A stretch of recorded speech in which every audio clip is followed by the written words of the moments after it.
No volume.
can't hear any of the speakers, just music.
Okay, so now though, I have to go in and still get me into that, whatever, so I have to, what thing is that again?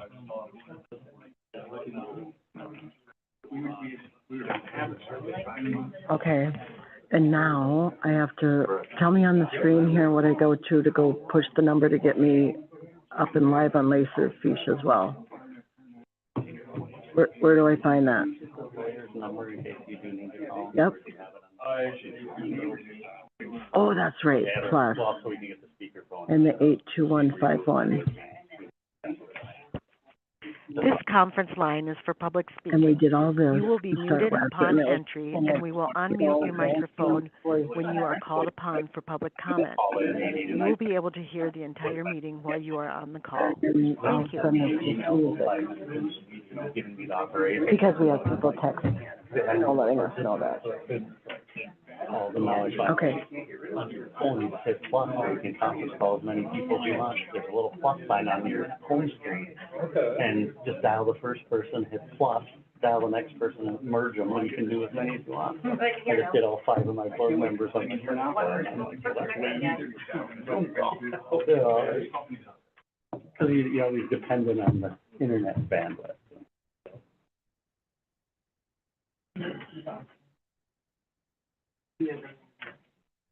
All right, so Steve Austin, can you hear? I can you hear me? Yep, okay, one sec.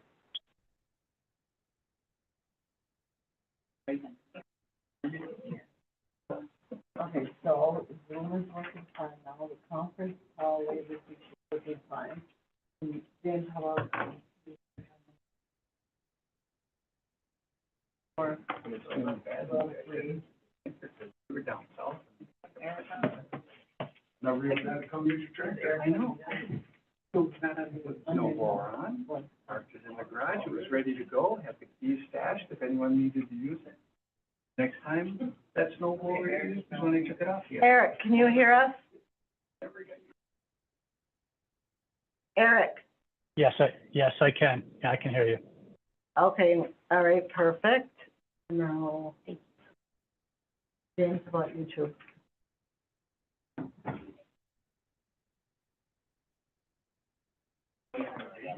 You got it? Okay, so everybody's on again. All right, thank you. Oh, that's your.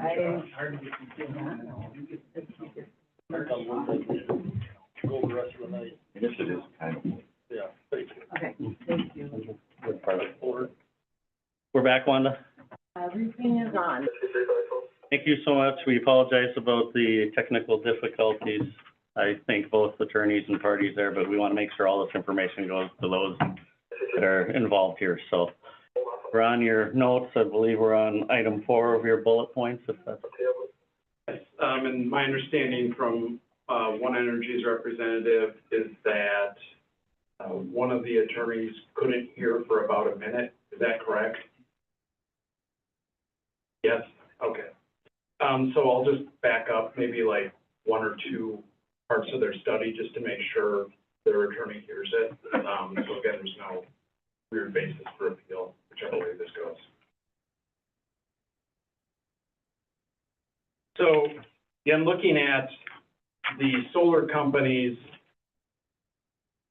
own study, pages 17 and 18 of it, titled Probability of Exceeding Manual Control. That figure on the left makes it look like it's a pretty decent low fire risk, but again, as we noted, 556 acres are water that they were looking at. The manual control means the flames are under 4 feet, they're at 4 feet, and they could be controlled manually.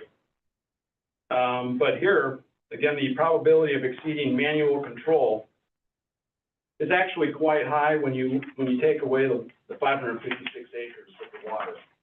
And turning to page 18, again, you look right in the center, in the bullseye of the solar company study, and you see the highest probability for exceeding 4-foot flames is right next to the solar facility and right next to the homes in that area. Moving on to the probability of exceeding mechanical control. I believe you all had that one, which we left off. Again, those are 8-foot high flames. And again, the acreage looks, you know, a little bit better when you're taking into account 556 acres of water. Again, you turn the page and you look at this probability of exceeding mechanical control, page 21, right? Dead in the center, here's some of the highest risk areas, is where the solar facility will be and where the residential homes are.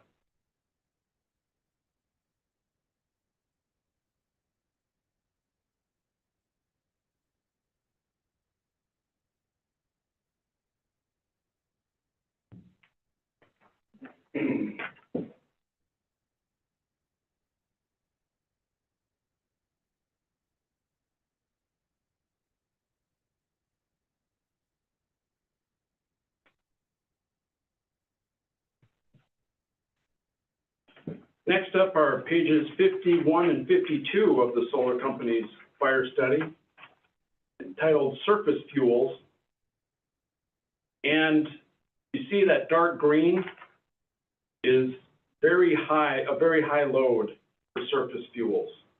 And you also see some high load humid climate grass shrub in the middle that's in red, and some very high load dry climate shrub as well. Now you turn the page, and again, right in that bullseye, you see that green, very high dry climate timber shrub next to the solar facility. You also see different shades of red, which could be from very high to high. And again, that's something that the committee didn't even question. The committee should have made a record and should have dug further. This wasn't even evidence that they weighed. This was just apparently looked at with an uncritical eye. The proper decision here is, we think, is to reverse, again, on that basis. And then one last part of the study here.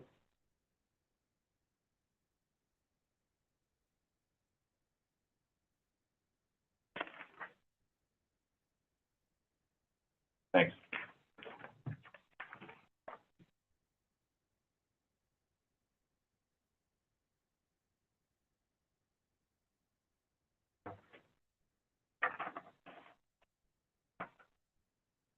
Page 54 and 55 of the solar farm's fire study have potential impacts to people and property. Again, when you use 556 acres of water, the number looks a whole lot better when you see no data, essentially. But when you take away the 556 acres, you're left with 2,129 acres remaining. 30% of the area, from moderate to very high, is considered as potential impacts to people and property of fire. 30% when you take away those 556 acres of water. That's an unacceptable risk in this facility, in this area.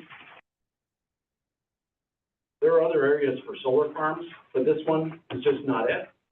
Or if the solar company and the energy company thinks this is the site, they need to go back and make a better record in front of the committee for the committee to approve something that ensures the protection of the public health and safety. So no, we don't believe the committee exercised its judgment. And we also don't believe the evidence reasonably helps them make the determination in question to issue the conditional use permit. In addition to the fire issue, which again is a public health and safety issue, there were the concerns raised about water, about hazardous waste coming from solar panels, about decommissioning the solar facility. What happens if this facility goes belly up? Who ensures decommissioning? Who ensures cleanup? Here's all that was said about that in terms of the conditions. You look at condition M of the permit, the company got to write their own condition with no changes. And the company said, well, within 30 days of the commercial operations date, which isn't defined in their own conditions. So I assume that's once they've started and flipped the switch, turned it on, within 30 days of the commercial operations date, applicant will provide a decommissioning study by a third-party engineer with estimates, which estimates the cost to decommission the system and salvage the equipment at the end of the 5th year of operations. And then the solar company gets to provide evidence to the county that they can, I remember there was that phrase, I don't remember which party said it, so we'll call it a bipartisan statement. You have to pass the law before you can know what's in it and how much it costs. That's kind of like what the applicant did here. We need to build it first, and then we'll tell you how much it'll cost to decommission.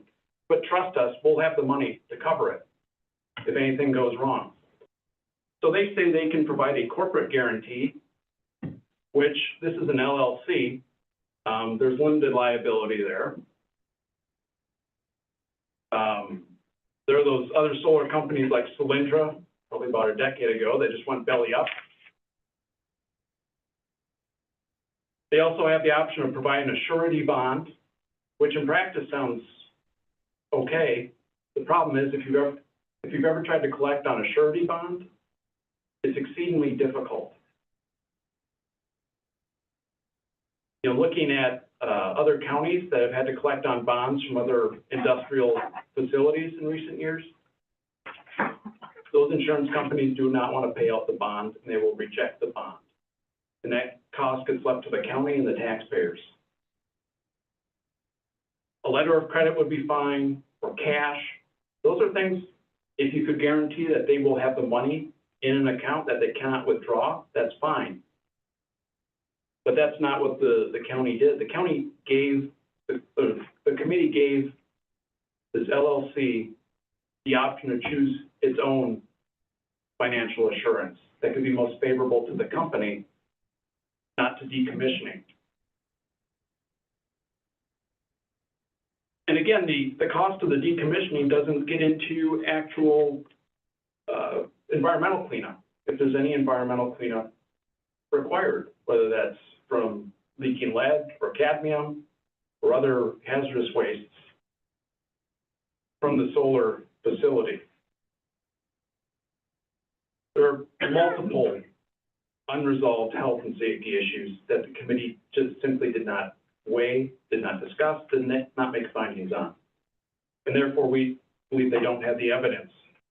They didn't have the evidence to issue the conditional use permit. That's not to say the committee might not have that evidence in the future, but they need to make a record, and there needs to be a more thorough vetting, not something where the company gets to write the conditions, the bulk of the conditions.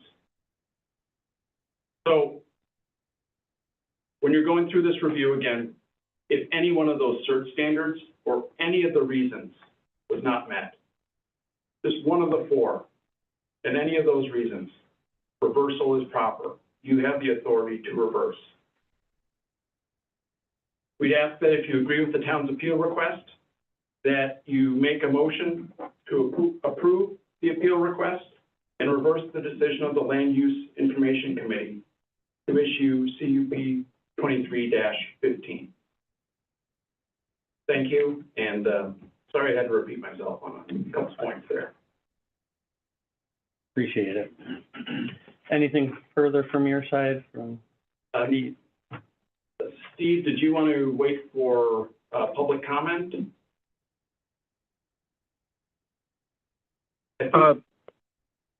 Whatever the proper protocol is, you tell me. I think you can wait until public comment, and that works for the board. Yes, fine. Did the board have any questions for me? Okay. I do not. I had one. When you were talking about the forestry area, obviously, part of the solar panels, we're going to remove a lot of that. trees and the debris and all of the low bushes and things like that. So would that change this number? That would be, Or color, maybe? that would be a great question for the committee to determine, right? And, That was the only It's thing a- I could think of then. yeah, it's a really good question, because if the committee had made a record and there had been some back and forth and determination, then we'd have a clearer picture of whether this protects public health and safety, and we don't. Thank you.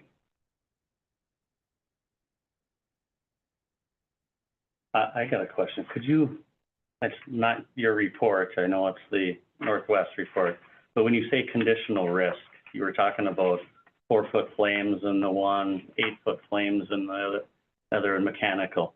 So I look at your map, obviously, water isn't very flammable. But when I look at any one of these maps, all the land areas are represented high. We know that our area and where Webb Lake is kind of sand barrens, and it is notoriously high for fire danger. That's just the geography of the area. So when you were just saying like conditional risk, is that implied because of the proposed activity? Or that's just the general fire danger is what I'm asking? I can pull directly from the study if you just give me a minute, and they That's better fine. find that.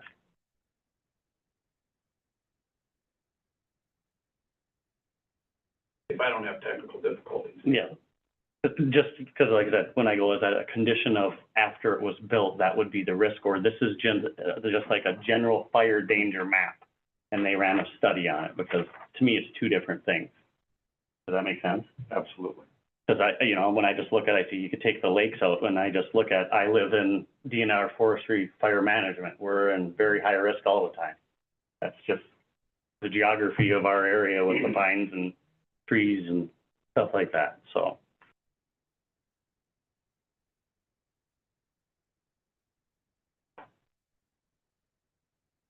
I just was wondering what conditional risk technically meant. Sorry, I opened a can of worms.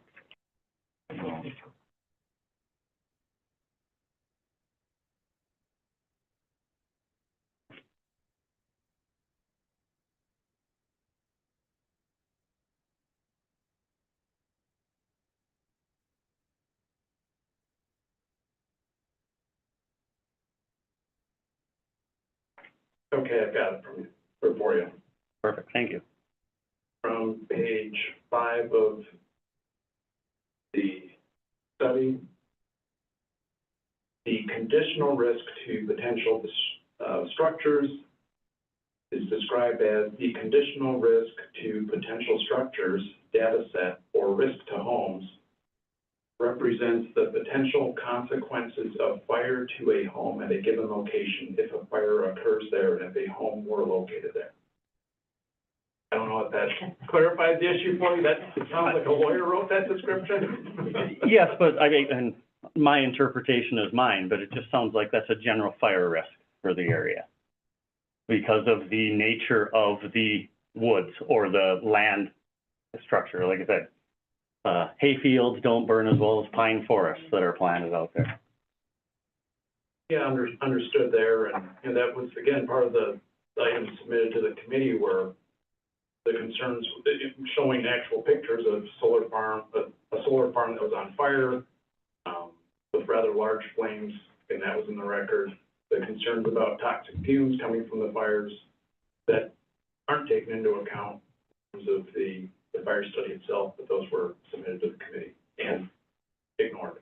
And when we get there, I will let Northwest and those guys have a answer to that question if they want to add anything to the definition too.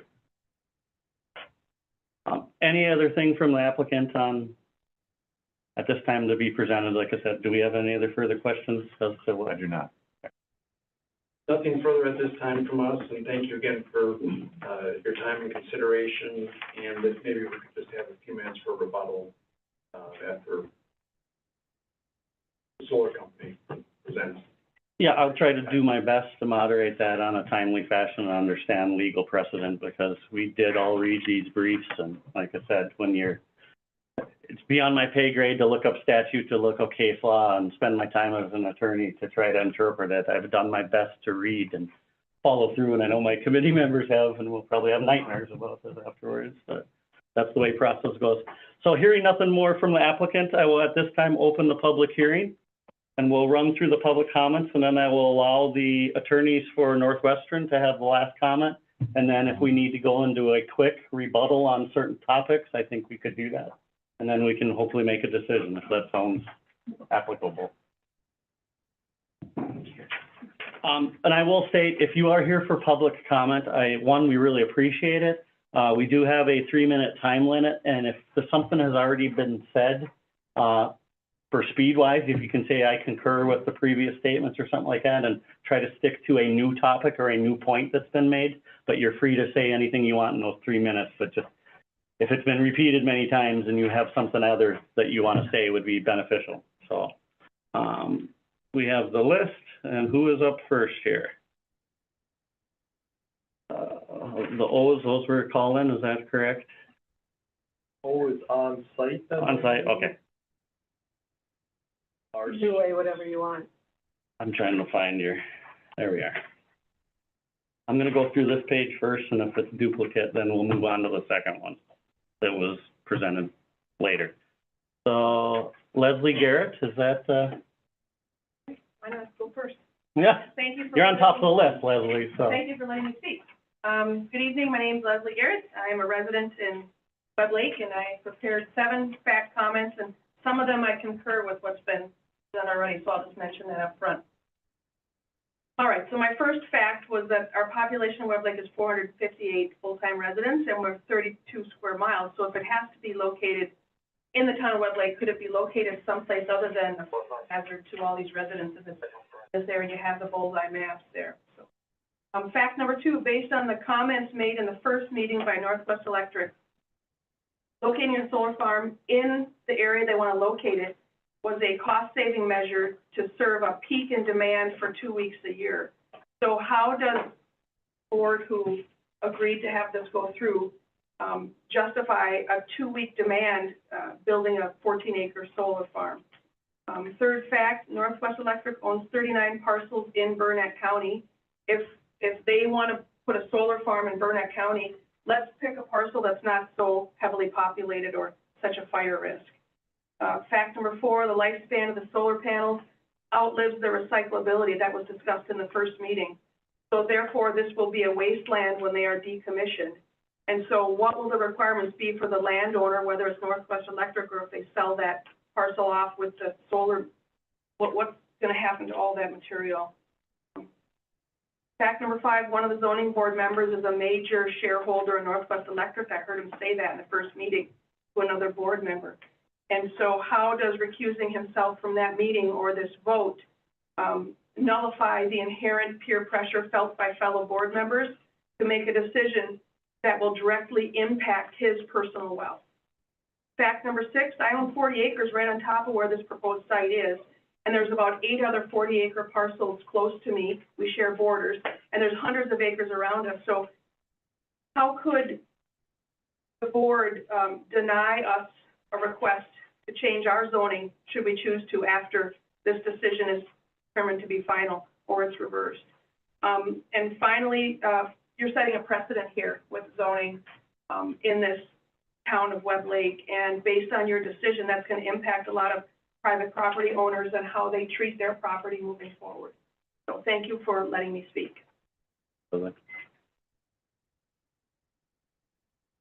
Next would be Lisa Webster. Is she here? Hi, my name is Lisa Webster, and I and my husband live on Memorial Drive, which is about 550 feet to the east of where the solar field farm will be. We have several concerns about the location, to the safety, the health and fire safety that have already been mentioned. When I was preparing to speak tonight, I tried to look for some scientific research on health aspects and what this would do to the community and those houses around it. Fortunately, there isn't any research because they're so new, solar farms. So the only thing that I did learn is that World Health Organization did recommend that solar farms be located 1.2 miles from residential areas. And I did find a study that was done in California last year that found the same recommendations, that it should be located 1.2 miles from residential areas. I think this lack of research is concerning, and it should be concerning to all of us. I mean, we're all well aware of things they said were okay for us and have turned out to be not, like water bottles, Roundup, and baby powder. I don't want to be a statistic. And the potential for some chemicals being introduced into my groundwater scares me, and it should scare everyone. CC, obviously, we talked about the fires. I tried to find if there was any information out there, any research or anything, and there isn't any, as I said. Insurance companies aren't keeping track of this, and the EPA is not doing any studies on it. However, I did find several articles that I thought were very interesting. There was a fire in Connecticut in February of this year that was caused by an electrical spark and burned 6.5 acres. Again, there was a second one in New York, upstate New York, on March 13th. Again, an electrical short causing a brush fire. Upstate New York again, October 23, an inverter exploded. And then another one in July where another inverter caught on fire. If any of these things had happened in that time frame, the conditions in Webb Lake are so dry this year that it would have gone up with like a tinderbox. It would have just been catastrophic. And my house and my neighbors would all be in the line of that fire. And I don't even want to think about what would happen if conditions are right and something catastrophic were to happen. Because I would lose my home and I'd possibly lose my life. I'm sure you're thinking that that's dramatic. However, put myself in your shoes. Would you want that in your backyard? Would you want to worry about those conditions and what could happen if somebody doesn't do their job, if something is damaged, if a chemical leaks? I ask you to please reverse this conditional use permit and do not allow the solar farm to be built. Thank you. Charles Borash, is that correct? Borash, B-R-S? Oh, that's good. Pretty much everything's been said, but, you know, you got a plaque right there that Grant County, and don't see anything solar farm on any part of that.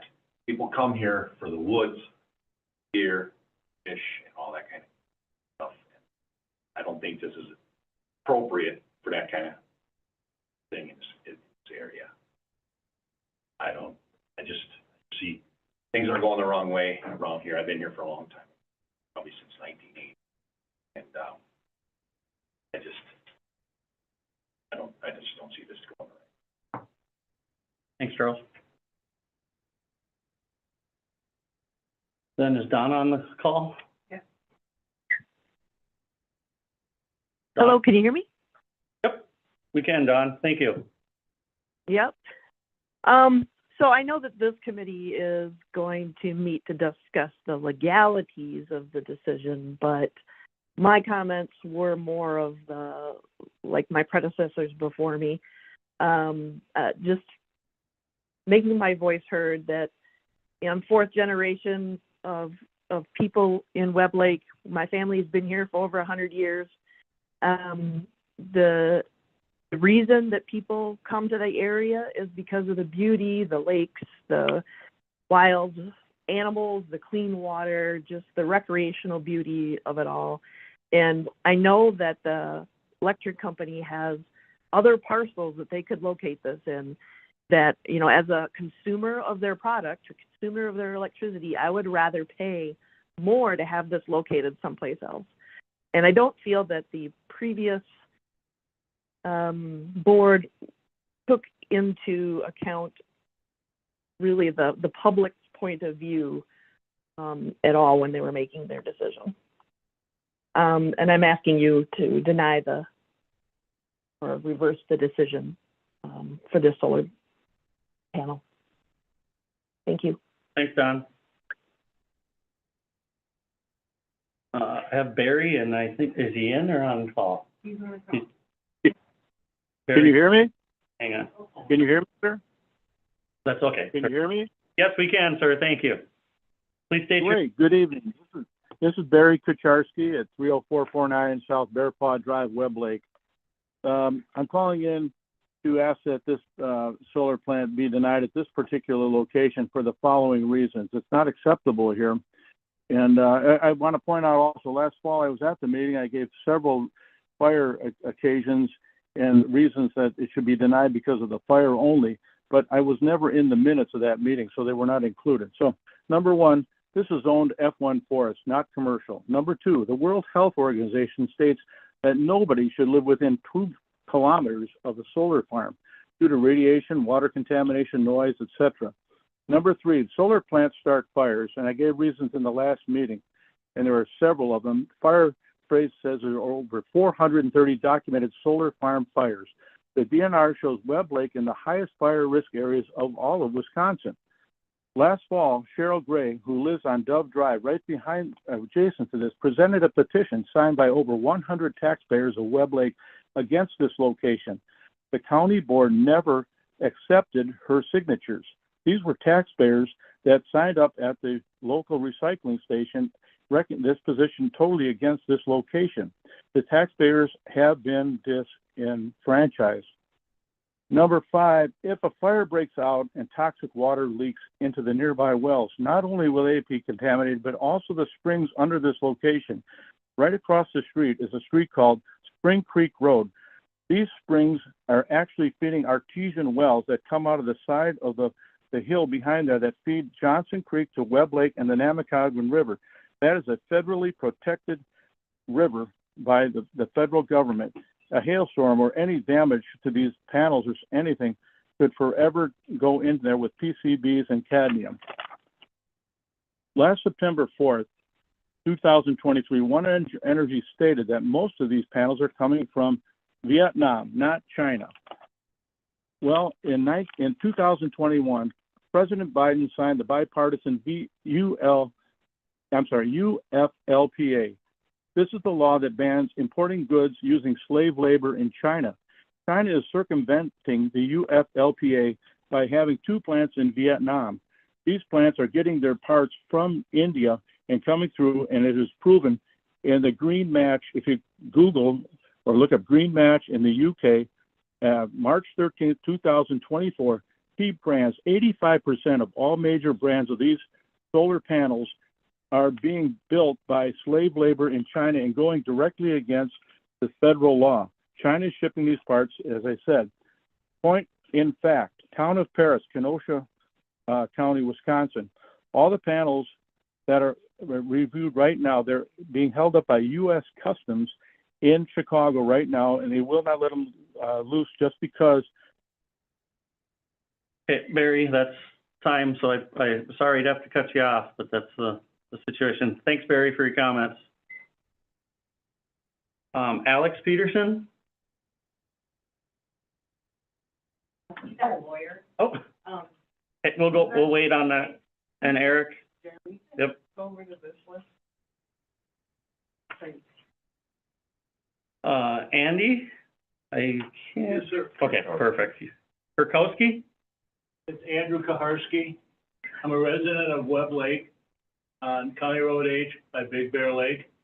And I've listened to a lot of comments here tonight, and there's one thing that nobody has brought up. Not the power company or the committee. And the fact that is the solar plant is gonna be made out of solar panels and I guess inverters that store energy. I think that's right. Well, has anybody shown how safe they are or documents to show that they've passed federal safety regulations? No. My brother he's got documents that they're made in Vietnam out of parts shipped in from India, and then they're shipped to the United States. Well, before any of it should be considered, there should be some documentation and proof that these panels are really safe. They've caused a lot of fires, and our town has a fire department. It's a small department that's close by, but we don't really have all the equipment to take care of a fire like that. And I haven't heard anything from the power company or the company that's going to build this, what they're going to do to help our fire department or put up equipment to teach them how to handle such a fire. Our winds in Webb Lake come out of the northwest, mostly from the northwest and west, and they're very, very high velocity at times.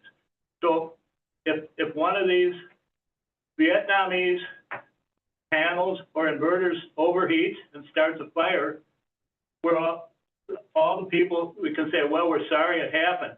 But there's like 60 or 70 homes that border it that would all get caught up into a big fire. So I challenge you as a committee to ask them to prove that these panels and show documentation that the inverters and the panels have passed federal and state inspections.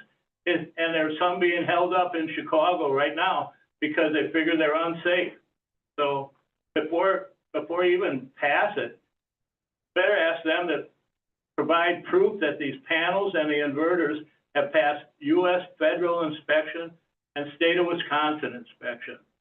I think that's a very reasonable request to ask you to consider, to prove that they are safe. And so far, nothing's been presented to show how safe they are or if they've passed federal inspections. That's what I had to say. Thanks, Andy. I think we go to Dan Kay, is that pronounced properly? Good evening, committee.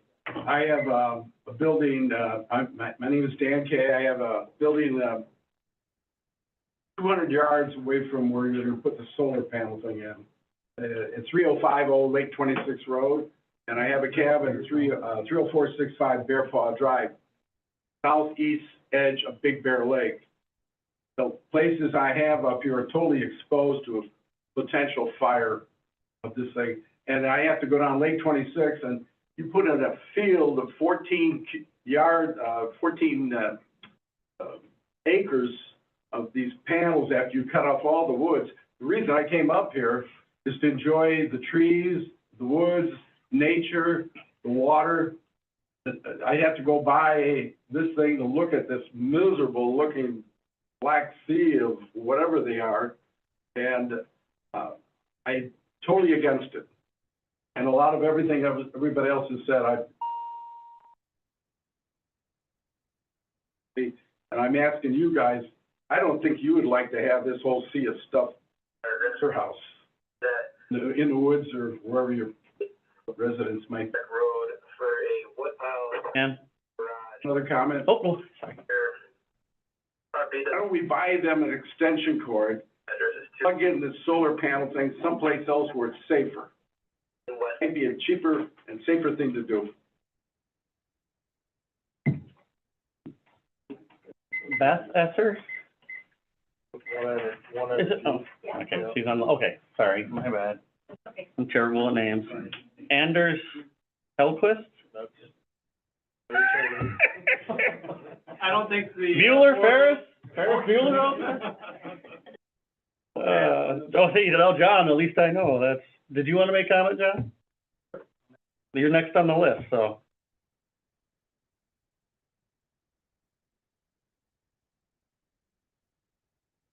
I want to thank the Board of Adjustment for your time, and I want to thank all of our. Beth Aging on Gransburg DNR, you're needed at 24988 Soderbeck Road, West Marshall. Northwestern Wisconsin Electric, we've been around for. That is on fire next to a house and a garage. For Northwestern. Again, the address is 24988 Soderbeck. Up in Burnett County, I grew up in swimming and Page 19. up there, and all of our employees work in the communities we serve. There's only 34 of us.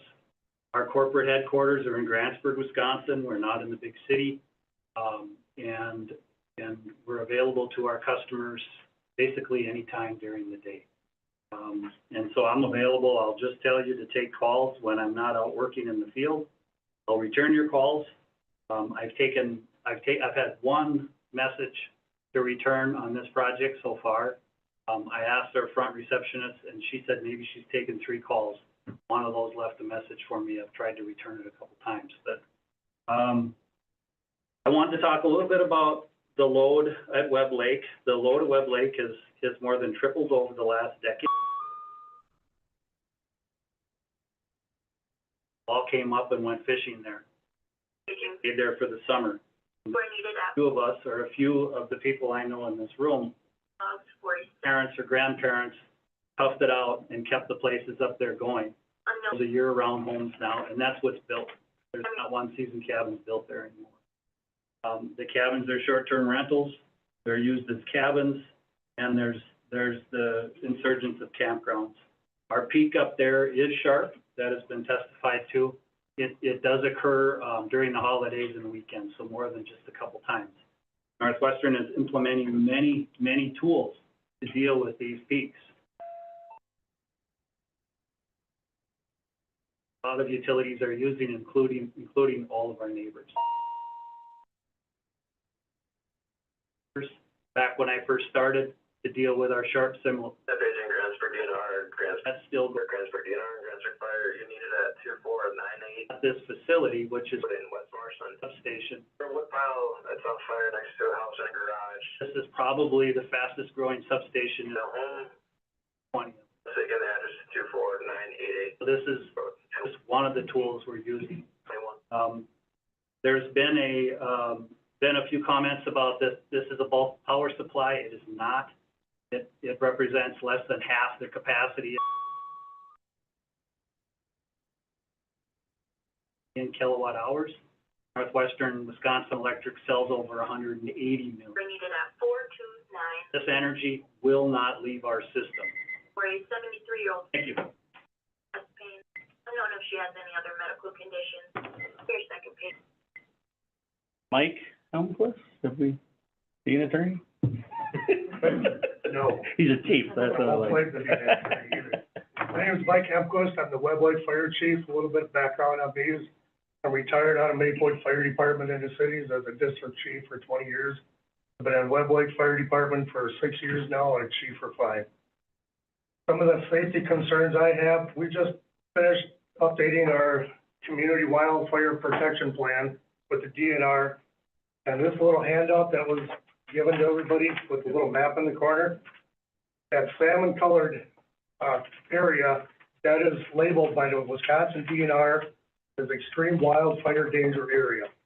That's due to the 2011 storm blowdown and the 22-23 winter storm slush brush / snowdown. So this solar panel project would be right in the center of that extreme fire danger area. And with our prevailing winds that come through Webb Lake, they come out of the southwest, I'm sorry to correct you, but they come out of the southwest, which would bring any fire line right up through town to a motel, a hotel, bar, restaurant, a convenience store. It would pretty much wipe out our whole town. And solar farms do start fires.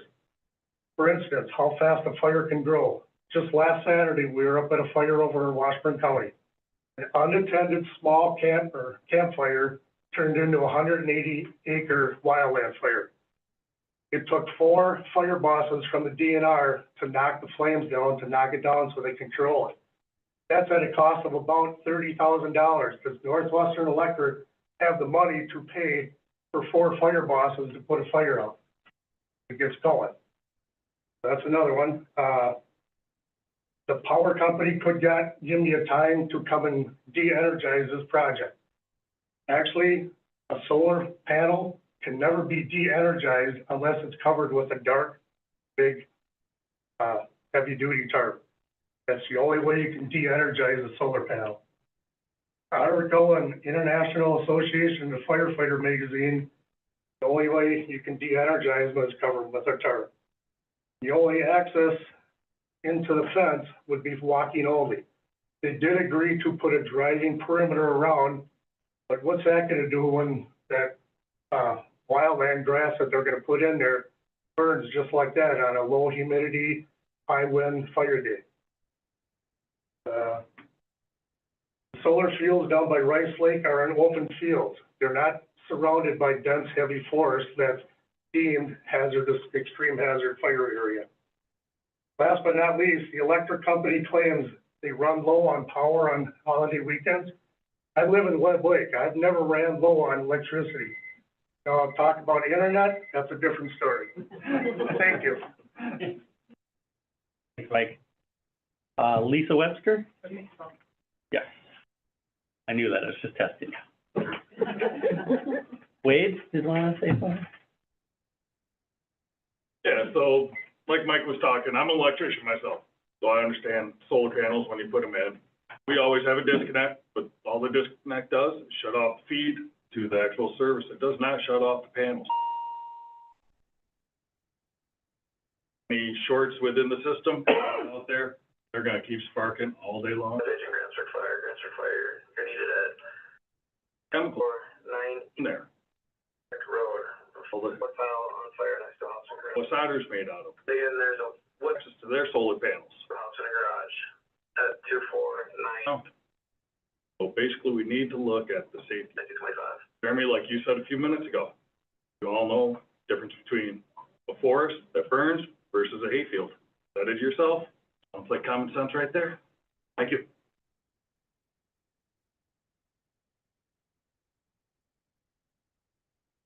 Leslie, did we do that one too? Anyone else have comment that didn't get a chance? Better yet, of the public that's here. Steve Austin?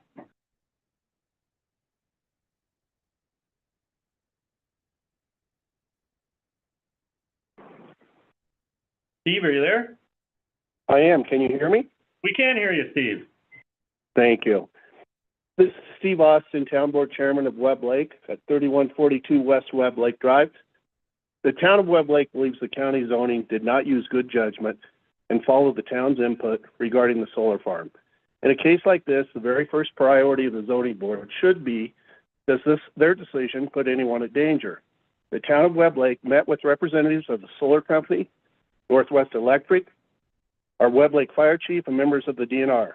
We found out, as you've heard, we're the epicenter of the highest fire danger in the state, and they want to build a fire hazard in the middle of a danger zone. One of the main concerns is, how do they respond to an emergency? And we talked about these sparks coming from a solar farm and the fact that the fire department cannot put them out until it's de-energized. We had an electrical fire a year or so ago that our fire chief would attest to. And it took them over 45 minutes to get there to de-energize it before they could fight the fire.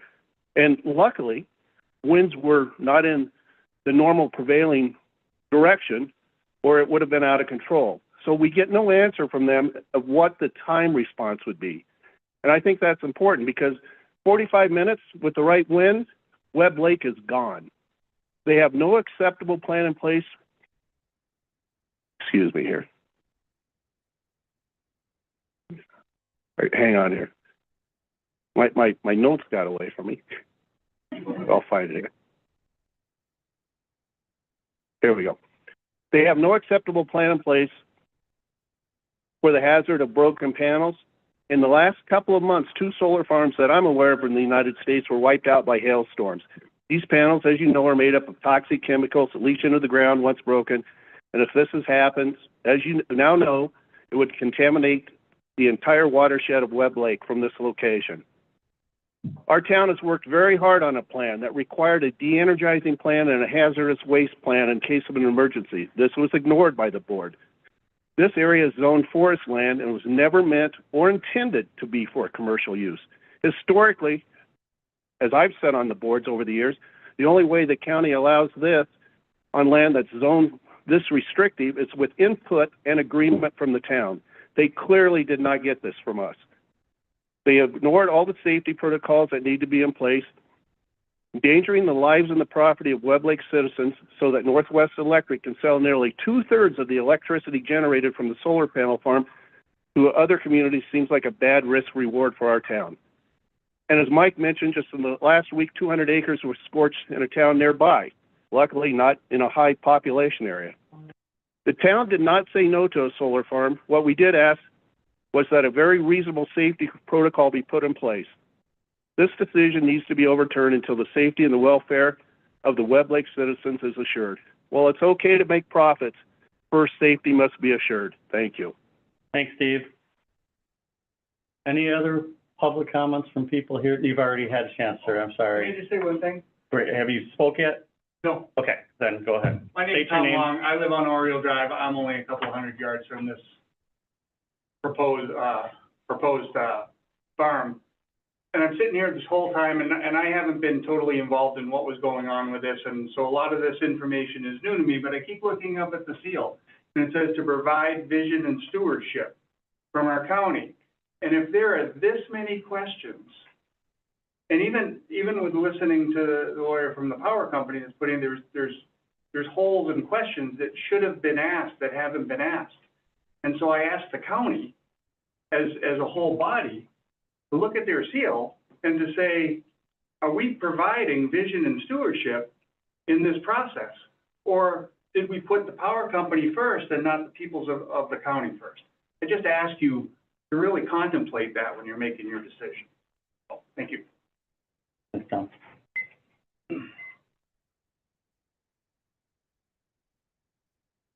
At this time, then, I guess, no other public comments. I will go back to the Northwest attorneys. Is it Alex or Eric that wants to do the speaking? Oh, I think Alex and want to go first. But... Oh. Hi, I'm Beth Esser, and I'm with One Energy Renewables. Thank you for your time, and thank you for everyone's comments tonight. I'm not going to repeat and address every concern that came up because this information is in the application that we submitted along with other information back and forth over the months that we've been working with the town and the county to address concerns that were raised back in September when we first met with the town. The conditions that have been proposed are, to address specifically the concerns. They are not typical for our projects. We are working very hard to address those concerns and have a long history of working in the state already. We have 42 projects in the Midwest with 31 projects in Wisconsin and have not had any issues on any of our projects. I'm happy to answer any specific questions you have, but our lawyers.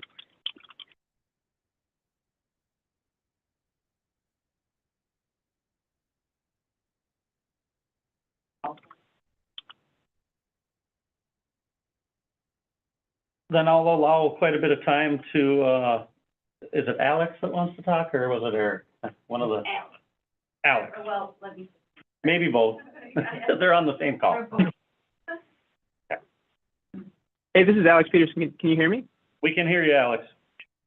Oh, great, thanks. Yeah, so yeah, I can make some brief comments in response to the discussion. I just first want to say thanks for taking the time to review our brief as well. I know that, even my eyes can sometimes glaze over some of those statutes and cases and whatnot. So, yeah, thanks for taking the time to do that. And, it's important work, so I appreciate it. So just first, like to note, as Beth kind of already had mentioned, One Energy, and as explained in our brief, One Energy has met every CUP requirement in this case and also created a 387-page record showing the project and its benefits to the community and creating conditions addressing possible concerns about the project. And those conditions were finalized after significant discussions with the Land Use Committee.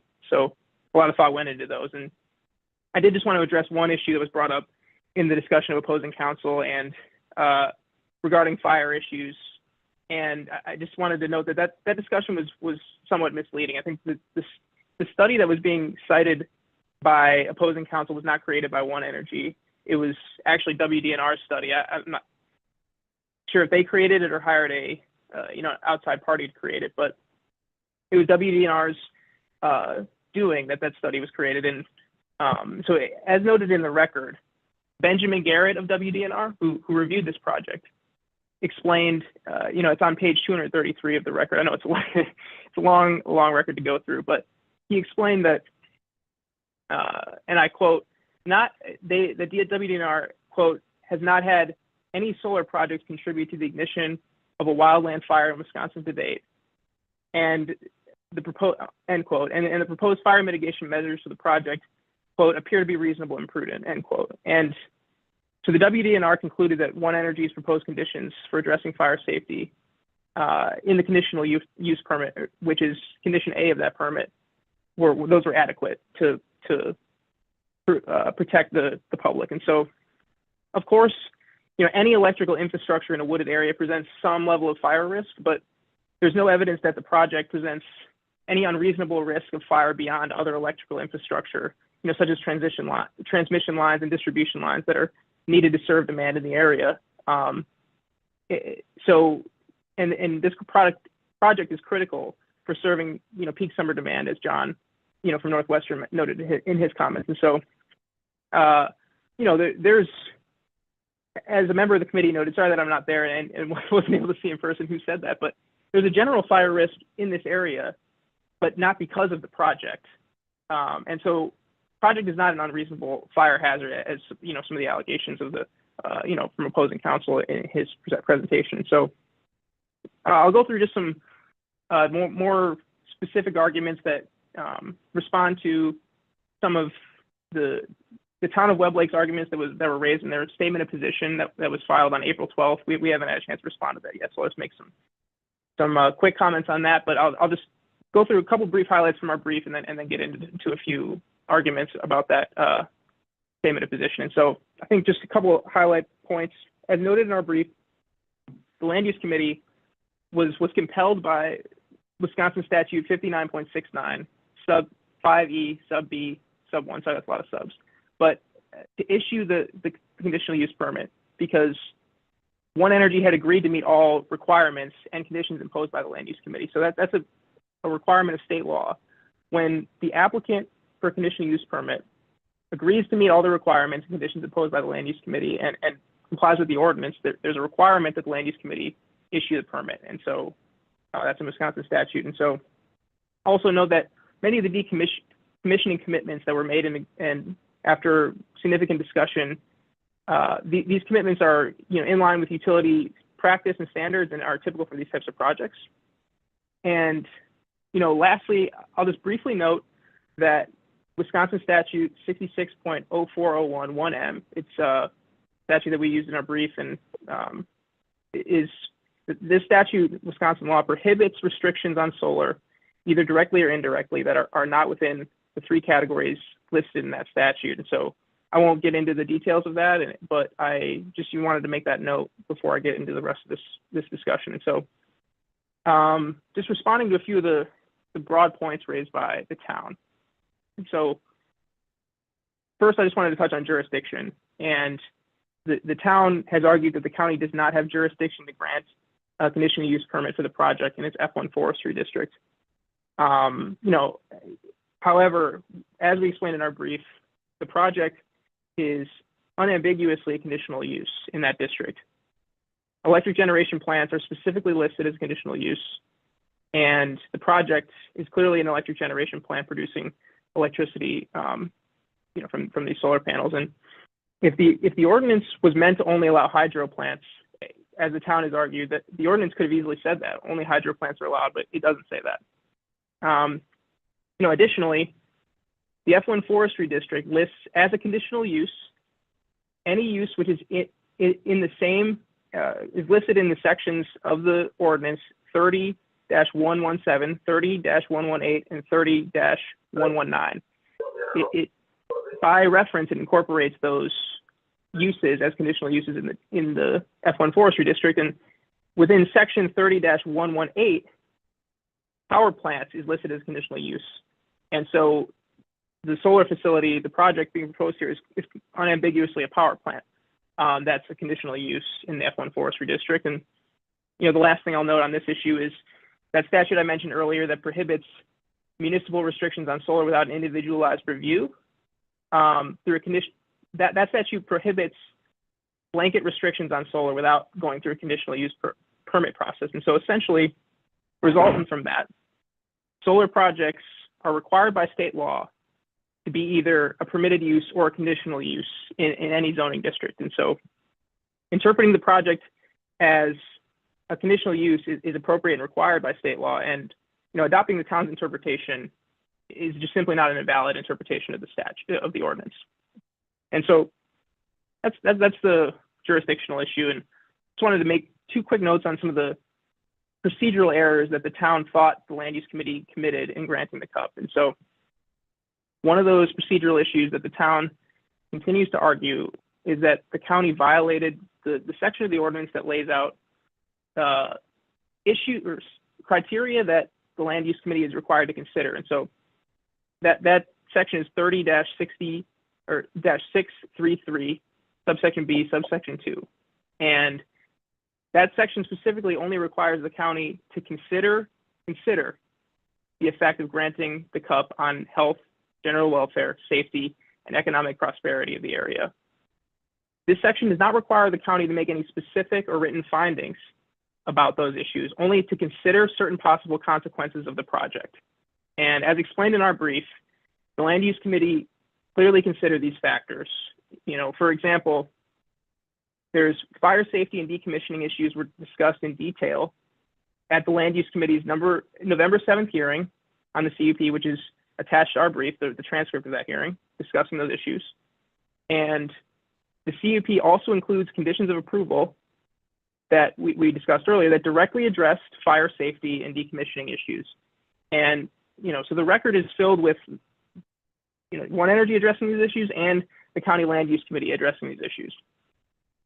Yeah, an additional procedural issue, the town claims that One Energy did not file a complete CUP application before the required deadline in the case. And it's just simply not the case. One Energy, you know, unambiguously filed a complete application at the time it submitted the materials. The materials that they submitted comply with the ordinance section, which is 30-658. And the town doesn't specify any specific deficiency in the application, which is notable and indicates that there is no deficiency to be found. And the materials, so the town referenced materials that were provided by One Energy and Northwestern after the deadline to finalize the application, and thinks that these were required in the application, and it's simply not true. There's no requirement in the ordinance that required these materials. One Energy was merely submitting supplemental evidence primarily to address concerns that were raised by the town itself. And there's no prohibition on One Energy providing helpful and supplemental evidence at a later time than that deadline to finalize the application itself. So that's the difference there.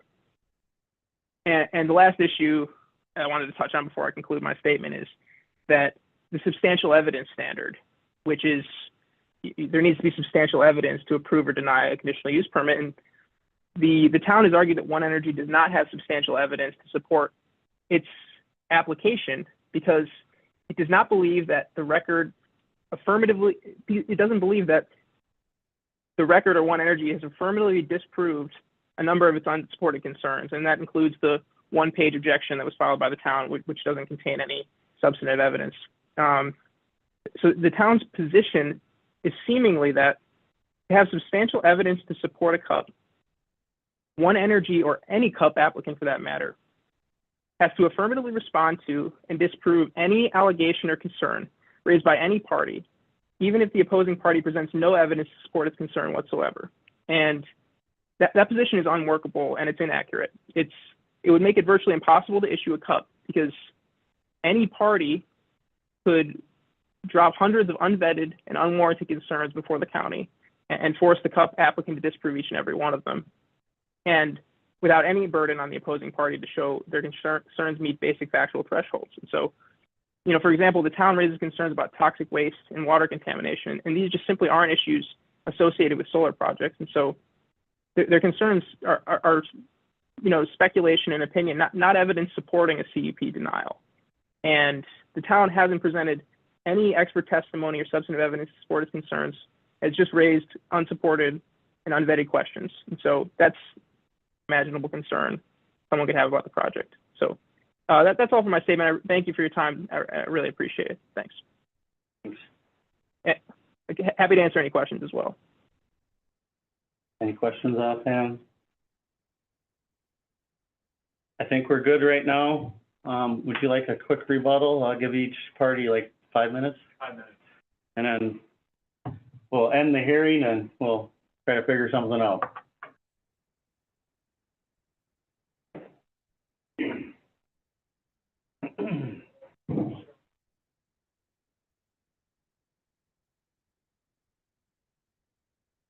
thank you again for your time and for reviewing the town's application and for listening to everyone that took time out of their evening to speak, and we appreciate your time. It's truly a volunteer effort when it all comes down to things, so thank you. A couple points. First, ironically, I have to note that while the One Energy attorney says you can't consider things outside of public health and safety, you keep pushing economics and other things outside of health and safety to try to support their project.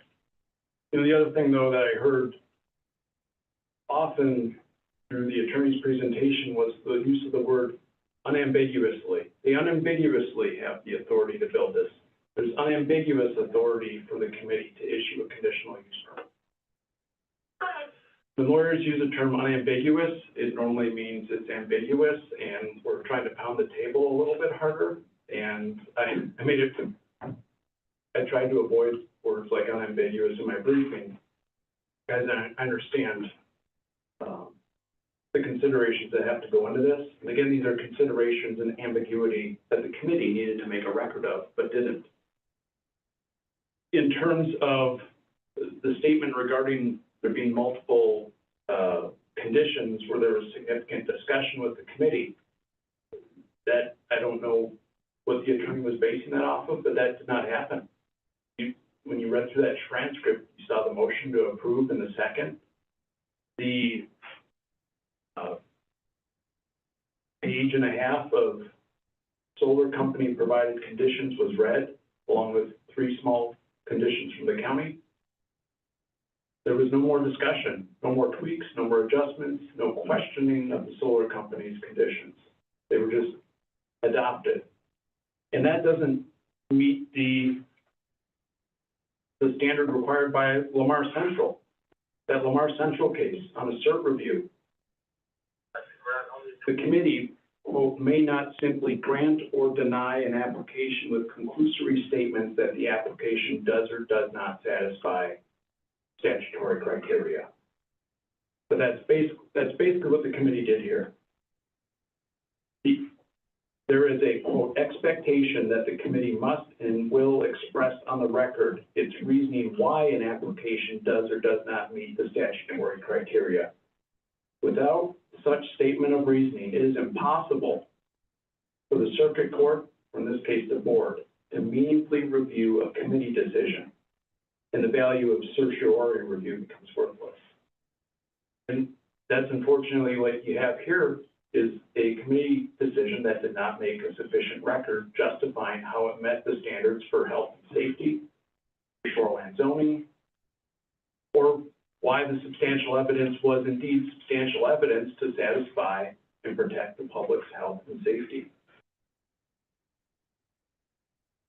They effectively they did rubber stamp the solar company's conditions.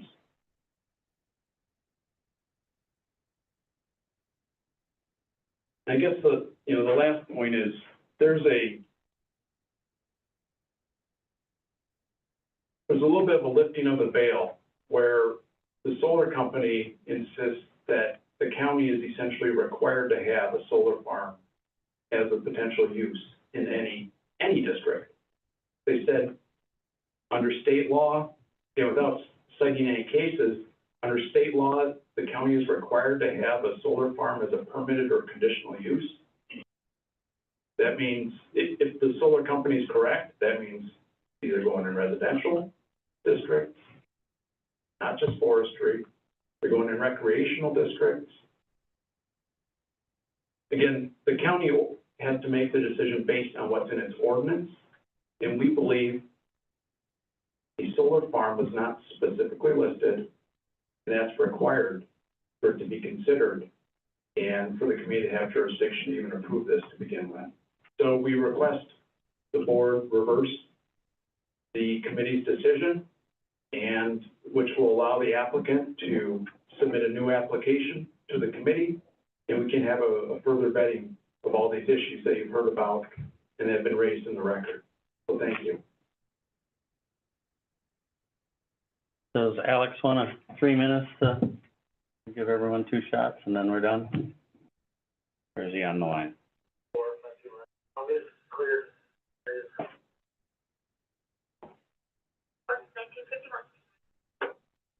Ask them one more time. Alex, do you want to comment quick on anything else? Otherwise, I'll close the hearing.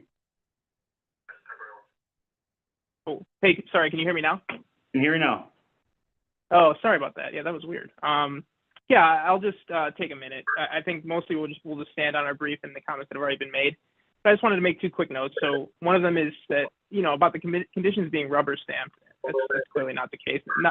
There's not all discussions about the conditions were at the November 7th hearing. Much of that discussion about what conditions were appropriate took place before that November 7th hearing, including in public settings.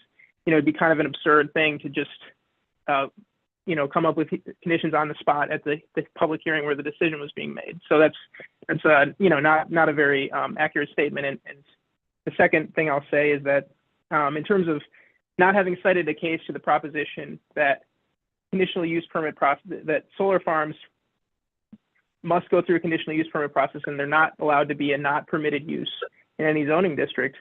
We've cited that case in our brief. It's Ecker Bros versus Calumet County. And that case is actually cited in the record as well.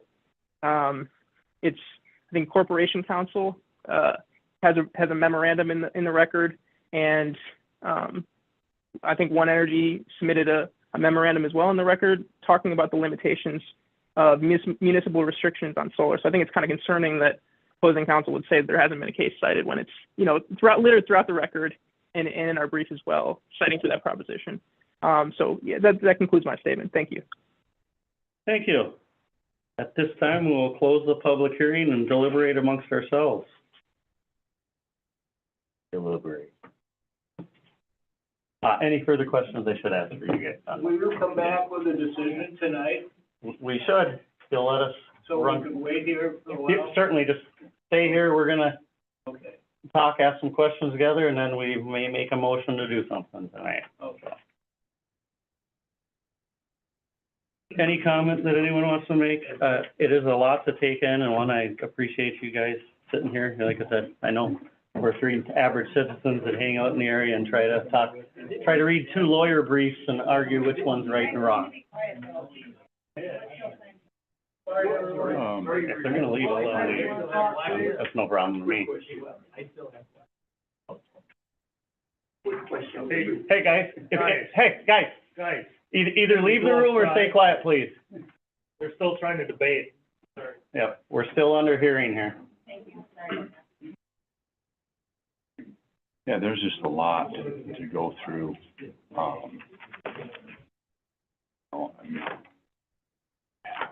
There's just a lot. I saw one of the emails in there was 300 pages, and that somebody apologized to Jason for sending another email. And I've read through them all. I've read through every piece of paper on this and looked at it, and it's, you listen to two attorneys. It's maybe the one that goes last is the best deliberator. I don't know. Well, I'll speak to that. Because being on this committee, I know Brad, you're new, and Kathy's been here a long time. I think I've only been here 2 or 3 years. I don't know, time goes fast. But you do. This comes up not that often, but every once in a while. And I said it before the meeting. I get a legal brief and I read it, and they mention state law and statute and precedent. And it depends on which one I read last I agree with, honestly. It goes back and forth. I am not a judge that can look up or know case history and say that one's right or that one's wrong. I find sound arguments in both briefs that explain it. If I go through items, Anders makes solid points in the argument, but then so does the attorney for Northwestern that makes a very valid point, say something to the other. It's very hard to interpret that stuff. Just that's part of this process.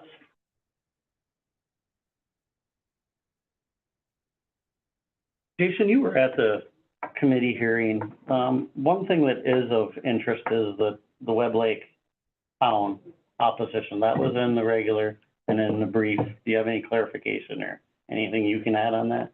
'Cause as a precedent, the towns or the county does usually have, you know, right now zoning goes, we want town influence right away on stuff ahead of time. Now, this aspect with it, Yeah. the minutes are in there, you know. How it works, a CUP, we always want input from the township, but a township is not a veto authority on a conditional use permit. Whereas a rezone, when it's outside of the shoreline zone, on a rezone, a township, it has veto authority over a decision that the committee would make. So on a CUP though, it's advisory input. Thanks, sorry to throw you under the bus there. It's all good.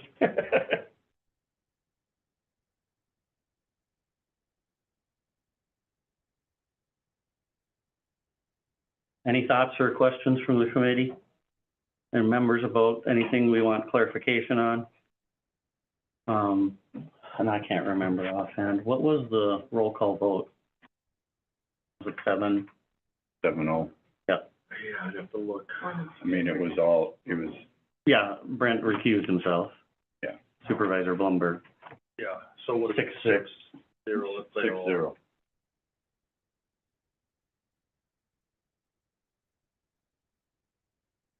I had concerns about the fact that they didn't put it in the record, that they had objections from the community. Is that correct? I don't think I heard that. Did you say that they had, that an objection was that there wasn't anything in the minutes or of that meeting or mention of the community input being opposed to this? That was not recorded? Correct, correct. The town had filed the written objection, and unlike what happened at the subsequent hearing where the town's objections were actually considered and discussed by the committee, they didn't do that with the solar farm to the town of Lake and their objections. So it said it was just ignored. That's concerning to me. You know, that should have been of record, don't you think? Yes. If it was filed in the appropriate times, yeah.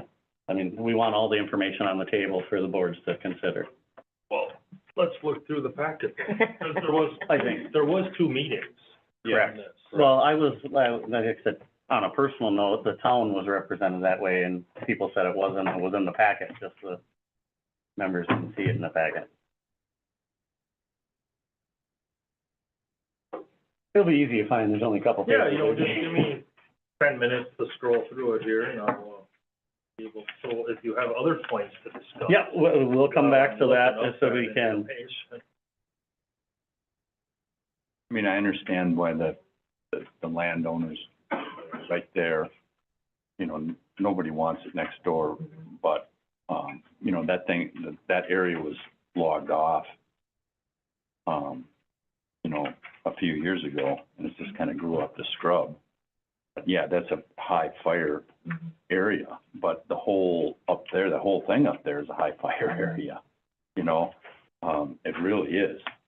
Yeah, I worry about UTVs running, you know, I know they're closed now because of it, but I mean, I worry about that all the time up there. When I look at, and I appreciate all the comments, I have the same ones in my area to my neighbors. But the what ifs and the secondary arguments are hard because we have rules on fire safety, we have rules on danger. We've got rules when you can have a campfire in your yard that'll start fires. Is it a concern? Of course. There's an inherent risk to every project we do. As we develop as a nation, our infrastructure does have to continue to grow to feed our growing population up here. And I know, you know, many people talked about they've had cabins up here. We've converted a lot of our cabins to full-time residences, which is part of the need for better infrastructure. I know the president put $1.9 trillion towards infrastructure needs in the country. Did you find it, Jason? We got the second meeting. Yeah. There was an email on September 4th, 2023 from the town of Webb Lake, a resolution that they submitted. because there was a committee meeting on September 5th about this project. Then it got, I believe, it was postponed, or decision, it was postponed, and they had another meeting. Yeah, then there was August 23rd, there was an email. So that would have been probably in the record from the September meeting, I'm guessing? Well, yeah, I mean, there, that was in the record for the November, that was in their board pack. Yes. Yeah. What the town's objections, Yeah. both the resolution, Mr. Austin's email there. Our attorney is saying that page 81 of the record.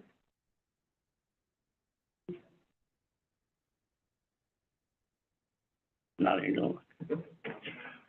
Otherwise, this all gets shuffled. Yeah, appreciate it.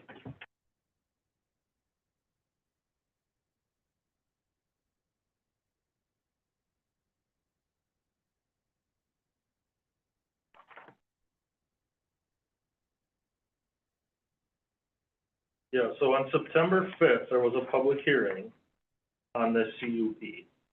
That was, I believe, the first hearing. And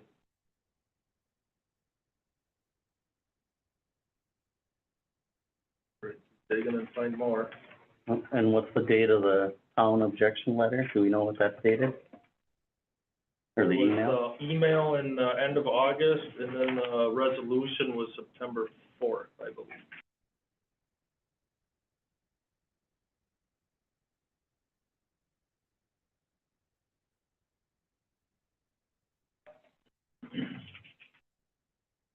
Yeah. Oh, the minutes from September, gotcha.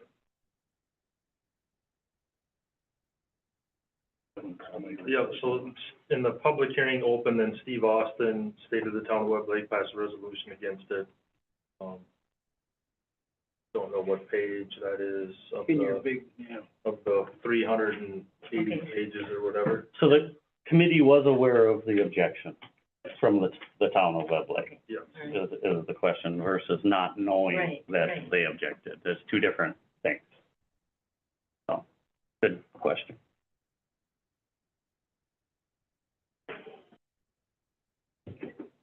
Jason, do you got a copy of your staff comments? Did you write down the motion things?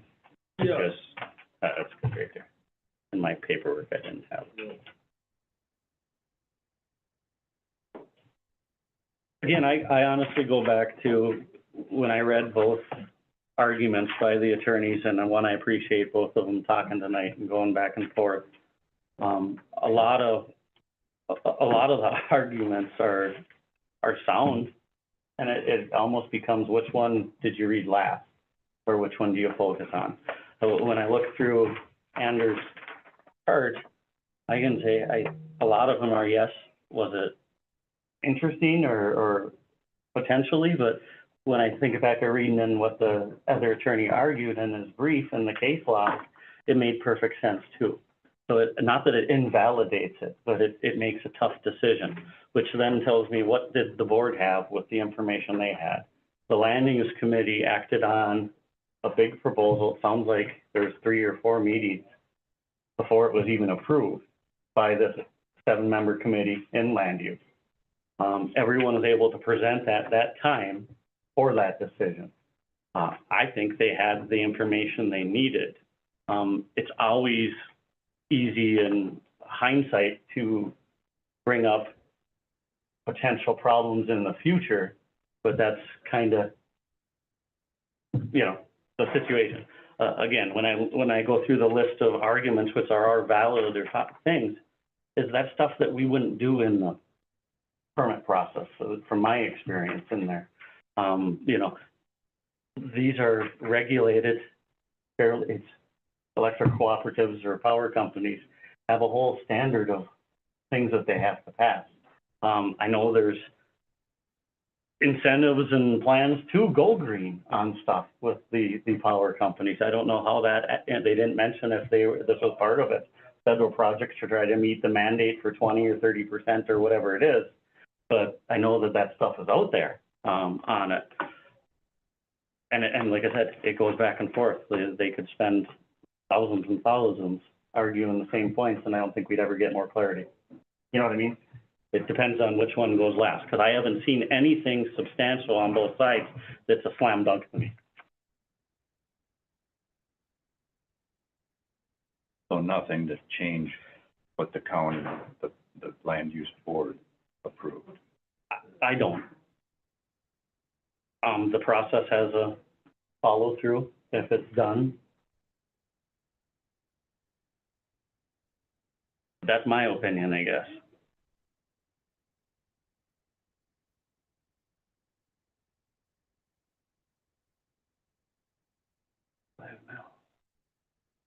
I think we spend a lot of time talking about preserving our natural water quality in this area, and I think there's a lot of nervousness on my part about the toxic things that exist in these panels and the disposal that's kind of left as a question mark.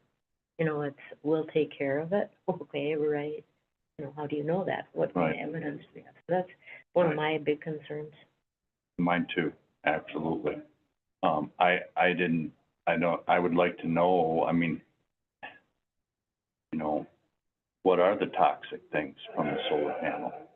You know, if they hit in a hailstorm and they're. Some people mentioned that. What were the chemicals or toxins in the solar? Well, I mean, I think. Any manufacturing has Right, it stuff does, in it. it does. You know, the thing that was brought up on some of them are, you know, were they inspected and things like that? Well, I will almost guarantee they have to be UL listed or approved by per electric code or standard that's out there. The panels that the citizens referenced were probably stopped for either a federal law on importing or they didn't meet. I don't know. That's, in a sense, hearsay on that. But that's trouble with the argument. Where I agree, you know, vision and stewardship, no one wants to pollute anything. But if we're worried 50 years down the road, we don't know those unknowns. You know, new technologies come up. We mentioned the water dam rule. Well, I will guarantee you the statutes that were written there didn't have solar panels as a thought. The technology probably wasn't there for that type of thing. Society grows pretty darn fast. Technology is going really fast. Do we know the true consequences of 50 years down the road, what solar panel or wind farms are? Look at the wind farm argument. They went in and now there's bird and environmental things with it. But again, technology has inherent risk with it as we build. You know, you do something, you think it's great for 20 years, and you say, oh shoot, now we got to change, we pivot, make those rules. I agree with you, but is that something that, because there's a standard set right now for it. They would meet the standard of today. If we want to try to be more regulatory, I don't know how you go about that. You know what I mean?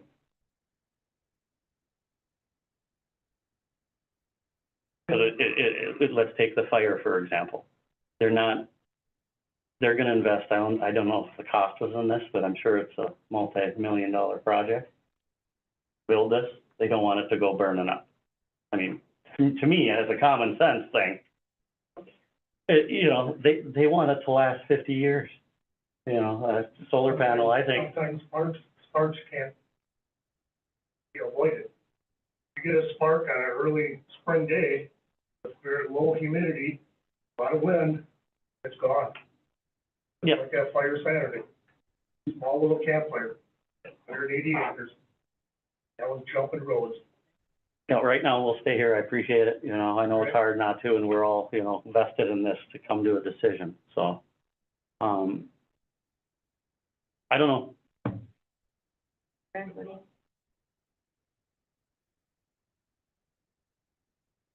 Knowing the people that's on the zoning board, I think that they would looked at all of this stuff and reading the minutes of it. I think they looked at, I truly believe that they, you know, there was 3 meetings on it. So,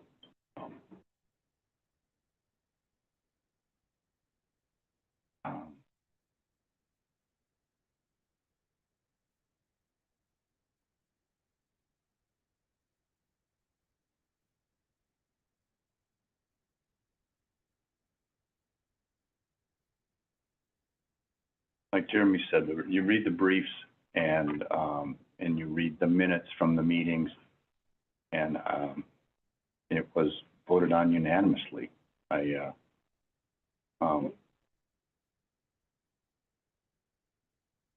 don't know.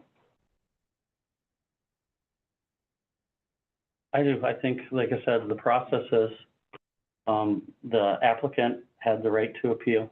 That's what we are here today. Mm-hmm. There's a further process that can go on after this, if they want to continue. But I don't see enough evidence to overturn the committee myself. But that's my personal opinion. You know, you guys vote your conscience, obviously. That's why we're here.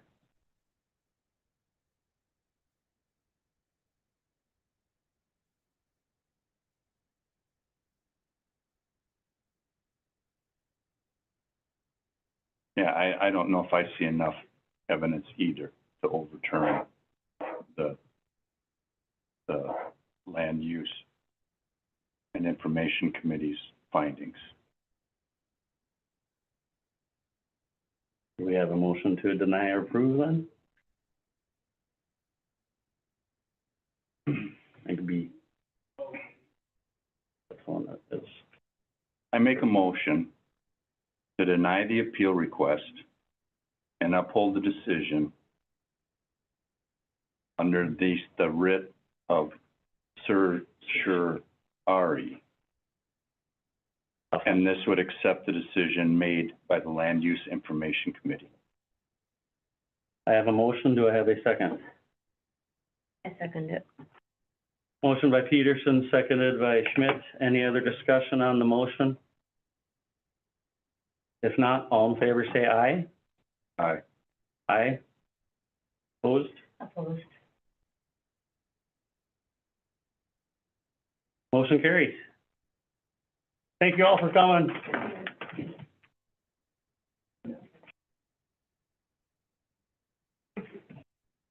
All right, now you gotta sign, we right, get to take a break. Sign, and these.